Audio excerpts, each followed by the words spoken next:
I had a 5-minute interview with Ringo Starr. Alex Bennett. Walked into a big office, and there was Ringo. Have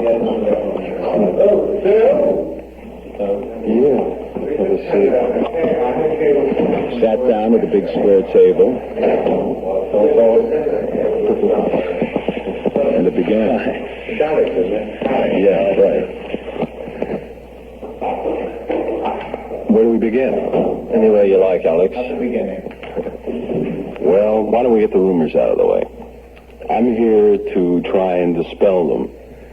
What could you say to dispel these rumors that have started in the United States? I can't say anything, you know. People are going to believe it. They're going to believe it. I can only say it's not true. Not one bit of it. No, not one bit of it. It's the same McCartney you've always known. Yeah. Right. Now we've dispelled with that. You just came back from the coast. Yeah, that's right. I just spent 6 days in L.A. and Beverly Hills. I call it all L.A. People keep telling me, no, this is Beverly Hills. People bug you about this whole thing out there? No, not really.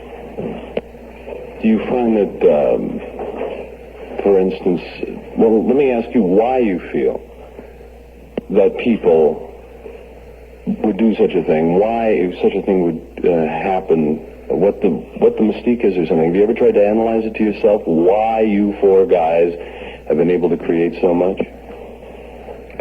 No, you're going nuts trying to analyze it. You know, I put it down to great songwriters. I think that's 50% of it. And the other 50% is us as people.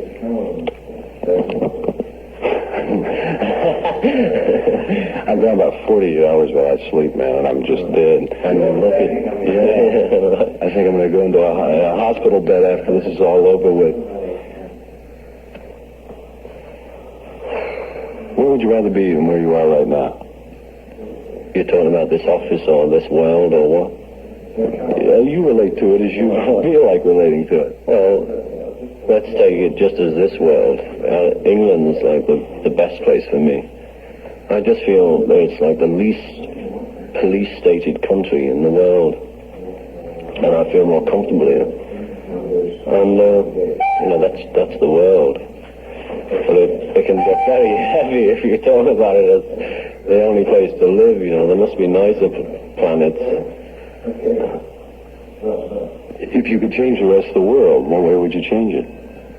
Only make it peaceful. Let everyone walk around feeling free, without any bother of being attacked by police or your fellow human beings. How you yourself would you go around about bringing about peace? I don't know. The only way is to try and be peaceful. You know, I don't believe in fetching about peace by beating people up. You know, it's like the joke about, I'll make you better even if it kills you. It's like the colonel in the army camp I heard about once who wrote a note saying, morale at this camp will get better, otherwise there's going to be trouble. Yeah, right. How do you feel about yourself towards a relationship towards the people that you play to, your audience, and your role as an entertainer bringing happiness into their lives? Do you feel a commitment this way, and do you feel maybe this adds to this peaceful air that you'd like to see exist? Yes, I think so. I think because everything we do is peaceful. And we keep talking about peace, and John actually goes out and really shouts about it. And I think in that way we contribute to try and make peace all over the world, you know. And that's the only way we can do it. And now we do it through our records because we don't do public appearances anymore. And I lost the point right off there.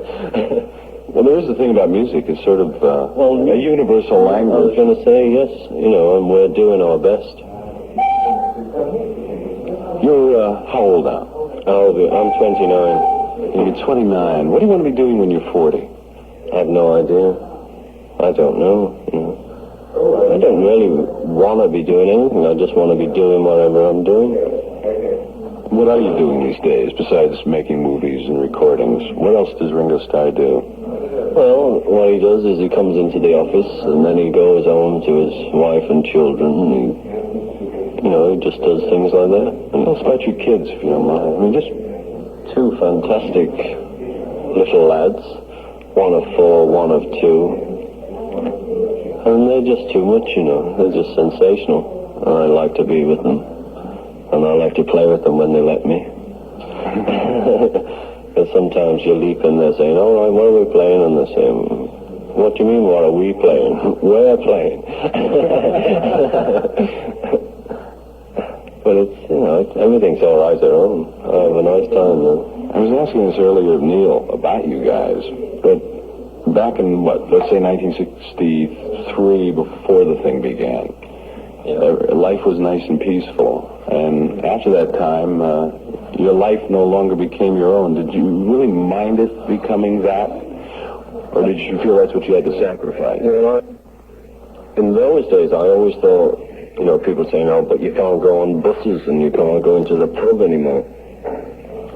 And I always felt, well, in those days, you see, because I was like working in a factory, I always thought, well, I'll give 10 years of my life up, and then I'll be able to do whatever I like, And that's how I got over it then. But now it just doesn't bother me not going on buses and into pubs. I've been saying something about you for years. My big claim to fame, I guess, is that you stepped on my hand once. You don't remember it? I've gone this far for an apology. No, what happened is it was in Houston, Texas, and I was emceeing the show. And at the end, when you guys run off to try and get away from that mob that follows, my hand was on the stairs, and you stepped on it. And that is the most memorable thing about that evening, aside from the fact that when you were playing drums, you looked very scared. And as you may remember, maybe the day before, they had to let you off the plane in one of these meal trucks.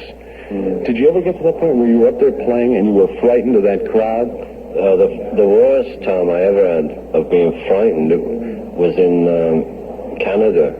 We just landed in Canada, and a big detective leapt on me and told me a story about when all the trouble was about the Queen and England and everything, they're having all those riots.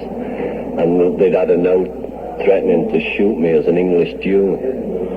And so he sat on stage with me. He couldn't do anything, but it was frightening sitting up there in the big spotlights and like 20,000 people out there and thinking, well, maybe one of them wants to have a go, and pop me off. And that's the most frightened I've ever been. I've never been frightened in the crowds, because as a group we were the most protected.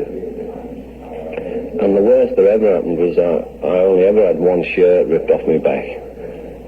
We didn't ever get pulled to pieces every time. One last thing, this is going to be heard in New York City. A big city that's got all the problems that a big city has with pollution and so on. And if you can impart one message to New York and that you want New York to hear, what would that message be? Don't build up Central Park.